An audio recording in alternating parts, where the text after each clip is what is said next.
Maharashtra ground असोसिएशनचा मला निरोप आलाय. आज या गोकुळीच्या मैदानातनं एमजीएचा निरोप सगळ्या माणसांपर्यंत पोहोचवतो, श्वानप्रेमींपर्यंत. डोपिंग विरोधी कडक भूमिका या एमजीएनं आता स्वीकारलेली आहे. जर ज्या ठिकाणी सावलीची व्यवस्था तिथं श्वान एकत्र केली जाते, श्वान इकडे तिकडे असत्याल, एमजीएची कमिटी कुठल्याही मैदानावी खिस चेक करल, बॅग चेक करल.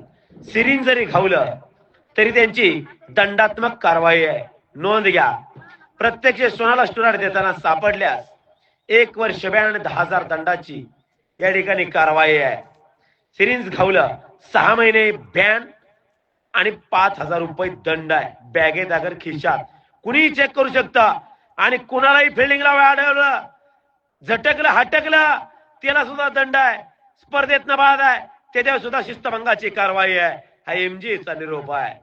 तापसाईच्या अगोदर आणि चापसाईच्या अगोदर आपली शुद्धता पवित्र ठेवा, मैदानाचं पावित्र्य राखा, डोपिंग विरोधी कारवाईला सहकार्य करा. कधीही धाड पडाल एमजीएची कोर कमिटीची नोंद घ्या.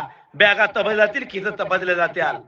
हटकलं आणि झटकलं, आडवी तिडवी उत्तर दिली, कारवाई अटळ आहे. नोंद घ्या.